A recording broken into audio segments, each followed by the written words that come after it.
بسم اللہ الرحمن الرحیم نحمدہ و نصلی علی رسول الکریم اما بعد۔ السلام علیکم ناظرین، میں عبد الوقار، جیسا کہ آپ جانتے ہیں ہم بات کر رہے ہیں تحصیل بہشتی زیور کی۔ اس میں ہمارا 5واں چیپٹر اخلاق و عادات نبویہ صلی اللہ علیہ وسلم چل رہا ہے۔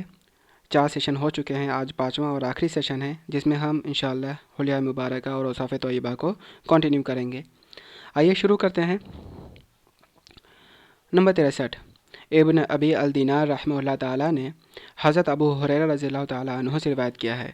کہ جب رسول اللہ صلی اللہ علیہ وسلم کو کھڑے ہونے کی حالت میں غصہ آتا تو آپ صلی اللہ علیہ وسلم بیٹھ جاتے،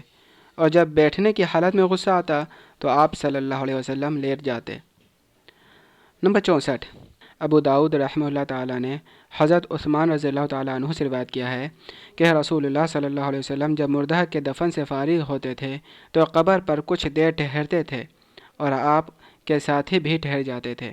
اور آپ صلی اللہ علیہ وسلم فرماتے تھے کہ اپنے مردہ بھائی کے لیے اللہ تعالیٰ سے مغفرت طلب کرو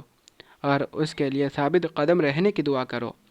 اس لیے کہ اس وقت اس سے سوال کیا جاتا ہے، یعنی منکر و نکیر کے سوال کا وقت ہے، اس لیے اس کے جواب میں ثابت قدم رہنے کی دعا کرو تاکہ مردے کو پریشانی نہ ہو۔ نمبر 65، ترمذی رحمہ اللہ تعالیٰ نے حضرت ابو ہریرہ رضی اللہ تعالیٰ عنہ سے روایت کیا ہے کہ جناب رسول اللہ صلی اللہ علیہ وسلم جب کرتا پہنتے تھے تو دائیں طرف سے شروع فرماتے تھے، یعنی پہلے دایاں ہاتھ اس میں داخل فرماتے تھے۔ نمبر 66، ابن سعد رحمہ اللہ تعالیٰ نے حضرت انس بن مالک رضی اللہ تعالیٰ عنہ سے روایت کیا ہے کہ رسول اللہ صلی اللہ علیہ وسلم کی عادت مبارک یہ تھی کہ جب آپ کے صحابہ رضی اللہ تعالیٰ عنہم میں سے کوئی آپ سے ملتا اور وہ آپ کے ساتھ ٹھہر جاتا تو آپ بھی ٹھہر جاتے، اور جب تک وہ شخص چلا نہ جاتا تو آپ ٹھہرے رہتے، اور جب آپ کے صحابہ میں سے کوئی آپ سے ملاقات کرتا اور آپ کا ہاتھ اپنے ہاتھ میں لینا چاہتا تو آپ صلی اللہ علیہ وسلم اس کے ہاتھ میں ہاتھ دیتے اور اپنا ہاتھ اس کے ہاتھ میں سے اس وقت تک نہ نکالتے تھے جب تک کہ وہ خود نہ چھوڑ دیتا۔ اور ابن المبارک کی روایت میں یہ بھی ہے کہ آپ اپنا چہرہ اس کے سامنے سے نہ پھیرتے تھے جب تک کہ وہ اپنا چہرہ آپ کے سامنے سے نہ پھیر لیتا تھا، اور آپ جب صحابہ رضی اللہ تعالیٰ عنہم میں سے کسی سے ملاقات فرماتے تھے اور وہ صحابی آپ کے کان کے قریب ہونا چاہتے سرگوشی کے لیے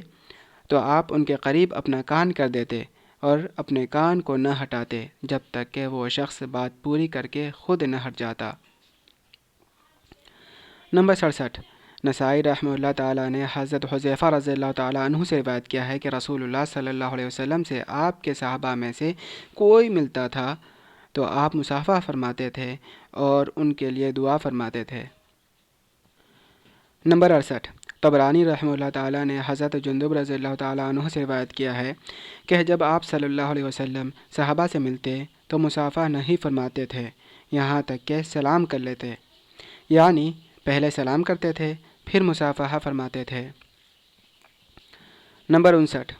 ابن السنی رحمہ اللہ تعالیٰ نے روایت کیا ہے کہ رسول اللہ صلی اللہ علیہ وسلم جب کسی شخص کو پکارنا چاہتے تھے اور اس کا نام یاد نہ ہوتا تھا تو یا ابن عبداللہ کہہ کر پکارتے تھے، یعنی اے اللہ کے بندے کے بیٹے۔ نمبر 70، حاکم رحمہ اللہ تعالیٰ نے حضرت جابر رضی اللہ تعالیٰ عنہ سے روایت کیا ہے کہ جب رسول اللہ صلی اللہ علیہ وسلم چلتے تھے تو ادھر ادھر نہیں دیکھتے تھے۔ نمبر 71، ترمذی رحمہ اللہ تعالیٰ نے حضرت حفصہ رضی اللہ تعالیٰ عنہا سے روایت کیا ہے کہ آپ صلی اللہ علیہ وسلم کا بچھونا ٹاٹ کا تھا۔ نمبر 72، حاکم رحمہ اللہ تعالیٰ نے حضرت ابن عباس رضی اللہ تعالیٰ عنہ سے روایت کیا ہے کہ رسول اللہ صلی اللہ علیہ وسلم کا کرتا ٹخنوں سے اوپر ہوتا تھا، یعنی نصف پنڈلیوں تک، جیسا کہ دوسری روایت میں آیا ہے، اور آپ کے کرتا کی آستینیں انگلیوں کے برابر ہوتی تھیں، اور دوسری حدیث میں جس کو ابو داؤد اور ترمذی رحمہ اللہ تعالیٰ نے روایت کیا ہے، آستین کی لمبائی ہاتھوں کے گٹوں تک وارد ہوئی ہے۔ غرض دونوں طرح آپ کا پہنا ثابت ہے، بس آپ صلی اللہ علیہ وسلم کے کرتے کی آستینیں کبھی گٹوں تک ہوتی تھیں اور کبھی انگلیوں کے برابر۔ نمبر 73، امام احمد، ترمذی اور ابن ماجہ رحمہم اللہ تعالیٰ نے حضرت عائشہ رضی اللہ تعالیٰ عنہا سے روایت کیا ہے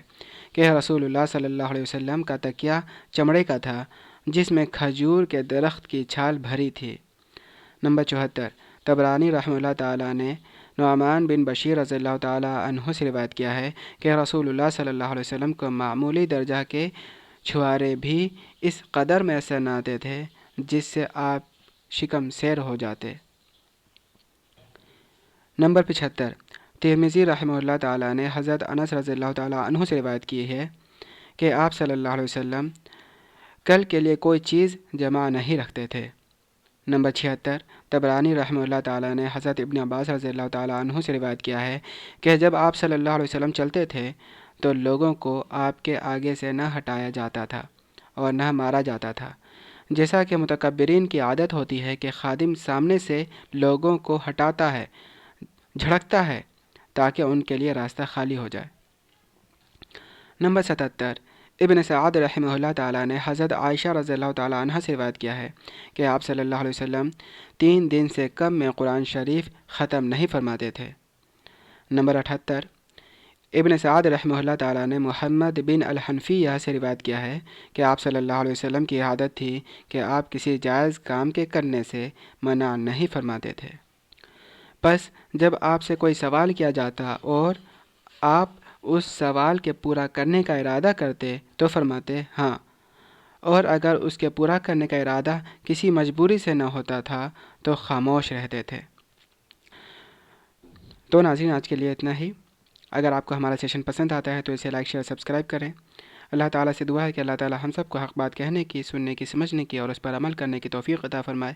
ملتے ہیں اگلے سیشن میں۔ السلام علیکم ورحمۃ اللہ وآخر دعوانا ان الحمد للہ رب العالمین۔